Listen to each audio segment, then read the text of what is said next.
साथियों नमस्कार, बहुत बहुत स्वागत है। साथियों आज हम आपको एक बहुत ही महत्वपूर्ण टॉपिक पर वीडियो बनाने जा रहे हैं जो कि अतिथि शिक्षक के अनुभव प्रमाण पत्र को लेकर है। आपको बता दें कि अतिथि शिक्षकों को संविदा शिक्षक भर्ती में जो है 25% का रिजर्वेशन दिया गया है, जिसमें अनुभव प्रमाण पत्र मांगे गए हैं। तो वही अतिथि शिक्षक का अनुभव प्रमाण पत्र अब MP एजुकेशन पोर्टल पे आपका जो अतिथि शिक्षक प्रबंधन प्रणाली है उस पर जनरेट होने लगे हैं। तो इस वीडियो के माध्यम से हम आपको वो पूरी प्रोसेस बताएंगे जिसके माध्यम से आप स्वयं घर पर बैठकर ही अपने मोबाइल से ही अतिथि शिक्षक प्रबंधन प्रणाली से अपना अतिथि शिक्षक का अनुभव प्रमाण पत्र प्राप्त कर सकते हैं, जनरेट कर सकते हैं। तो चलिए स्टार्ट करते हैं कि किस प्रकार से आप अपना अनुभव प्रमाण पत्र यहाँ से बना सकते हैं। तो साथियों सबसे पहले आपको गूगल के होम पेज पर जाना है और वहाँ पर अतिथि शिक्षक प्रबंधन प्रणाली यानी आप GFMS टाइप करेंगे और सर्च करेंगे तो आपके सामने एक ऐसा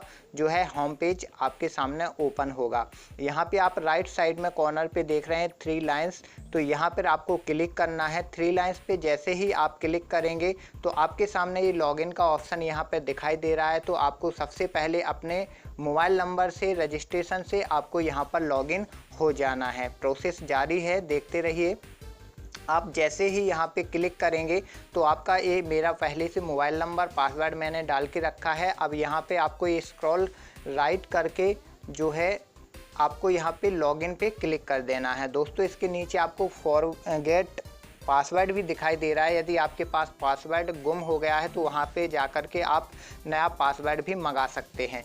यहाँ पर हम अतिथि शिक्षक प्रबंधन प्रणाली पर हम अपने खुद के मोबाइल नंबर रजिस्ट्रेशन से लॉगिन हो चुके हैं। तो आपको जो इंटरफेस मिलेगा वह इस प्रकार से मिलेगा। यहाँ पे आप देख सकते हैं कि Ravindra Kumar Jain, check status, KYC update, qualification, vocational certificate, print application और अनलॉक एप्लीकेशन, आपको इतने सारे ऑप्शन यहाँ पे दिखाई दे रहे हैं। तो आपको सबसे पहले क्या करना है कि आपको जो यहाँ पर KYC दिखाई दे रहा है, KYC आपको सत्यापित कराना है। इसका मतलब ये है कि अभी तक यदि आपका आधार कार्ड और समग्र ID यहाँ पे रजिस्टर्ड नहीं हुई है, वेरिफिकेशन नहीं हुआ है, तो सबसे पहले आपको वहाँ पे वेरिफिकेशन कराना है। तो चलिए यहाँ पे आप KYC पे क्लिक करेंगे तो नीचे आपको आधार KYC शो हो रहा है, यहाँ पे आपको क्लिक करना है। जैसे ही आप आधार पर जो क्लिक करेंगे तो आपके सामने इस प्रकार से एक जो है इंटरफेस शो होगा जिसमें आपसे पूछा जा रहा है, यहाँ पे आप देख सकते हैं समग्र ID, कन्फर्म समग्र ID, रजिस्ट्रेशन नंबर और कन्फर्म रजिस्ट्रेशन नंबर, और यहाँ पे एक कैप्चा है। इस कैप्चा को आपको यहाँ पे टाइप करके इनिशिएट आधार KYC पर क्लिक कर देना है। तो हम सबसे पहले अपना समग्र ID और यहाँ पे रजिस्ट्रेशन नंबर आपको हम बता दें वही है जो कि आपका लॉगिन मोबाइल नंबर है, उसी मोबाइल नंबर को यहाँ पे रजिस्ट्रेशन नंबर माना गया है। तो वही मोबाइल नंबर यहाँ पे रजिस्टर करना है। तो हम सबसे पहले ID और मोबाइल नंबर को यहाँ पे रजिस्टर करते हैं। तो साथियों यहाँ पे हमने अपनी समग्र ID डाल दी है। समग्र ID में आपको एक चीज़ का और ध्यान रखना है, यहाँ पर आपको जो व्यक्तिगत सदस्य संख्या होती है वह सदस्य ID डालनी है, यानी आप अपने नाम की ID यहाँ पे व्यक्तिगत ही डालना है। उसके बाद आपको रजिस्टर्ड मोबाइल नंबर यहाँ पे डालना है और उसके बाद एक कैप्चा दिखाई दे रहा है। तो यहाँ पर हम कैप्चा को अब टाइप करते हैं। तो यहाँ पर हमने कैप्चा को टाइप कर दिया है। यहाँ पे इनिशिएट आधार KYC करते हैं। जैसे ही आप KYC पे क्लिक करेंगे तो आपके सामने एक नया ये इंटरफेस इस प्रकार से सामने आएगा। तो यहाँ पे आपको देख सकते हैं समग्र ID यहाँ पे दिखाई दे रही है, confirm ID, registration number, confirm registration number. इसके बाद एक और नया कैप्चा कोड यहाँ पे शो हो रहा है, तो इस कैप्चा कोड को भी आपको डालना है 37XR। तो यहाँ पे हम कैप्चा कोड डाल देते हैं 37XR। हमने कैप्चा कोड डाल दिया है, इसको भी सबमिट कर देते हैं। एक बार देख लेते हैं। यहाँ पे हमने कैप्चा कोड सबमिट कर दिया है। तो उसके बाद जो एक नया इंटरफेस इस प्रकार से ओपन होगा। यहाँ पे आप देख सकते हैं आपका जो KYC ऑफ रिप्रेजेंटेटिव्स, तो एक इस प्रकार से आपके सामने ठीक है। तो इस प्रकार से जो इंटरफेस आपके सामने ओपन हुआ है, इसमें आपकी ID, आपका नाम, male female, date of birth, category, permanent address, सभी प्रकार की जो है जानकारी ऑटोमेटिकली यहाँ पे मेंटेन हो चुकी है। अब यहाँ पे योर आधार नंबर आपसे पूछा जा रहा है, तो यहाँ पे आपको आधार नंबर फिर से टाइप करना है। यहाँ पे हमने अपना आधार नंबर डाल दिया है और उसके बाद अब आपसे जो है वेरिफिकेशन के लिए पूछा जा रहा है। तो आप वेरिफिकेशन दो प्रकार से कर सकते हैं। नंबर पहला, सीड आधार यूजिंग आधार ओटीपी, यानी सबसे पहले तो आप ओटीपी से भी कर सकते हैं और दूसरे नंबर पे जो है आप वो फिंगरप्रिंट के माध्यम से कर सकते हैं। यदि आपका मोबाइल नंबर सही से रजिस्टर्ड है आधार में, तो आप ओटीपी के माध्यम से अपने घर बैठे मोबाइल पर ही एक मैसेज ओटीपी आएगा, उसके माध्यम से ही आप वेरिफिकेशन कर सकते हैं। तो यहाँ पर हम ओटीपी के माध्यम से वेरिफिकेशन करेंगे, तो इसके लिए भी एक कैप्चा कोड दिया है। इस कैप्चा कोड को हम यहाँ पे टाइप करते हैं। यहाँ पर हमने कैप्चा कोड को डाल दिया है, इसको हम सबमिट करते हैं। यहाँ पे आप रिक्वेस्ट ओटीपी फ्रॉम आधार दिखाई दे रहा है। तो जैसे ही हमने यहाँ पे आपको सबमिट करके बताया है, अब हमारे पास एक रजिस्टर्ड मोबाइल नंबर पे एक ओटीपी आएगी, जो ओटीपी को हमें यहाँ पर वेरिफिकेशन करवाना होगा। तो हम वेट करते हैं ओटीपी आने का। जैसा कि हमारे पास ओटीपी प्राप्त हो चुकी है, तो हम ओटीपी को यहाँ पे डाल देते हैं, जो कि है 584। तो मैंने यहाँ पे डाल दिया है। ठीक है, यहाँ पे ओटीपी मैंने डाल दी है। सबको अलग अलग ओटीपी प्राप्त होती है, तो आपके नंबर पे जो ओटीपी आए आपको वही यहाँ पे सबमिट करना है। उसके बाद एक और कैप्चा कोड है, उसको यहाँ पे डालना है। हमने यहाँ पे कैप्चा कोड डाल दिया है, इसको सबमिट कर देते हैं। जैसे ही हमने इसको सबमिट किया है, एक और नया पेज ओपन सामने हुआ है। देखते हैं इसमें क्या है।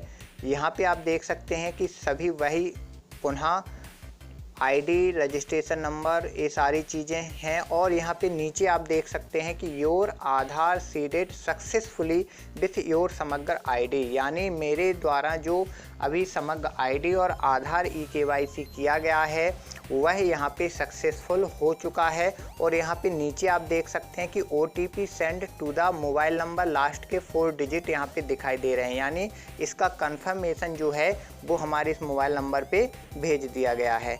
अब इसके नीचे आप देख सकते हैं कि मेरी सारी डिटेल्स आ चुकी है, जो कि यहाँ नीचे तक परमानेंट एड्रेस, बाकी और भी जितनी सारी ये मेरी फ़ोटो आ चुकी है और भी जितनी सारी चीज़ें हैं। अब यहाँ पर आपको एक और नई चीज़ दिखाई दे रही, सबसे लास्ट नीचे में click here go to register claim. अब आपको जो है अतिथि शिक्षक का अनुभव प्रमाण पत्र बनाना है, उसके लिए यहाँ से क्लेम करना होगा। तो हम यहाँ पे क्लिक कर देते हैं। जैसे ही हमने क्लिक किया, आपके सामने एक और नया पेज ओपन हुआ। इस पेज में आप देख सकते हैं यहाँ पर welcome to experience certificate MGMT, यानी गेस्ट फैकल्टी मैनेजमेंट सिस्टम में आपका स्वागत है। इस प्रकार से आपके सामने एक इंटरफेस प्रारंभ होगा, जो कि अभी ठीक तरीके से जो है यहाँ पे शो नहीं हो रहा है। तो इसको हम दूसरी जगह से भी ओपन करने की कोशिश करते हैं। यहाँ पे आप देख रहे हैं एक्सपीरियंस क्लेम, तो यहाँ पे हम क्लिक करते हैं। तो यहाँ पे रजिस्टर क्लेम पर भी क्लिक करके देख लेते हैं।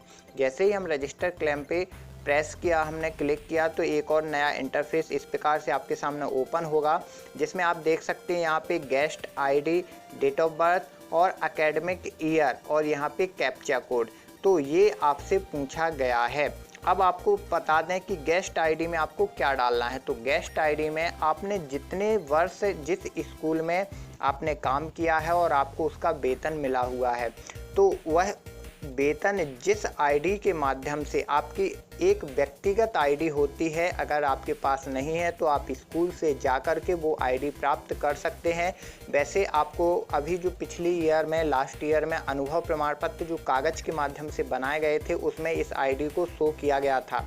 तो एक तो आप उसमें से देख सकते हैं। यदि फिर भी उसमें नहीं है तो आप स्कूल में जहां पढ़ाया है वहां पर जा कर के यह आपकी व्यक्तिगत अतिथि आईडी जो है वहां से प्राप्त कर सकते हैं। और आपको डेट ऑफ बर्थ करना है और यहां पे सिलेक्ट एकेडमिक ईयर, यानी आपने किस सेशन सत्र में पढ़ाया है वहाँ पे क्लिक करना है और ये आपको कैप्चा कोड डालना है। और यहाँ पे view honorarium payment detail for the guest faculty, इस पर क्लिक करना है। तो आपको कितना पेमेंट हुआ है वो सारी जानकारी यहाँ पे मिल जाएगी। इस प्रकार से आपको जितने भी ईयर में आपने काम किया है उतने ईयर का यहाँ पे आपको एक्सपीरियंस क्लेम करना है और लास्ट में आपको सबमिट कर देना है। चूँकि मेरे पास अभी गेस्ट आईडी उपलब्ध नहीं है, तो इसके लिए हम अगली वीडियो में आपको बता देंगे कि इसके बाद कैसे प्रोसेस करनी है।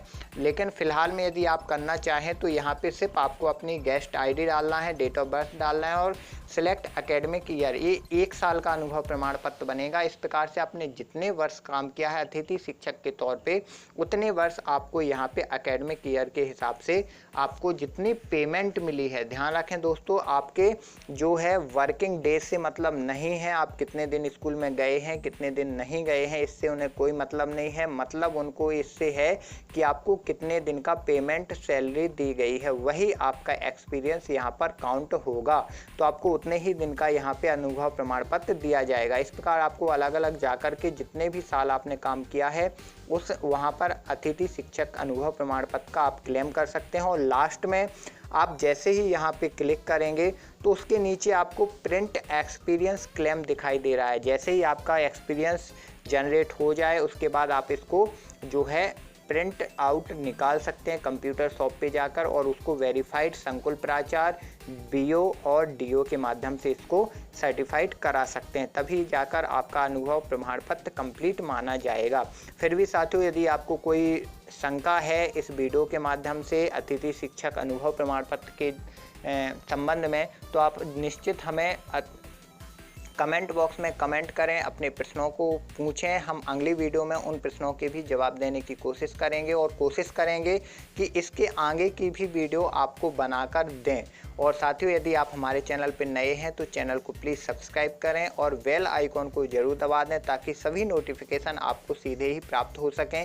साथियों, अतिथि शिक्षक अनुभव प्रमाण पत्र जो है वह लिमिटेड समय के लिए आया है, तो इस वीडियो को अधिक से अधिक शेयर भी करें ताकि सभी दोस्तों तक ये जानकारी पहुंच सके। वैसे अभी 20 मई तक जो है अतिथि शिक्षक का जो वेरिफिकेशन है वो भी हो रहा है और फिर जो अनुभव प्रमाण पत्र है वो उसके बाद ही वेरिफिकेशन होना चालू होंगे। तो जब तक यह वीडियो सभी लोगों के पास पहुंच जानी चाहिए ताकि वो अपना अनुभव प्रमाण पत्र जो है क्लेम एक्सपीरियंस क्लेम है वह जनरेट कर सकें। धन्यवाद।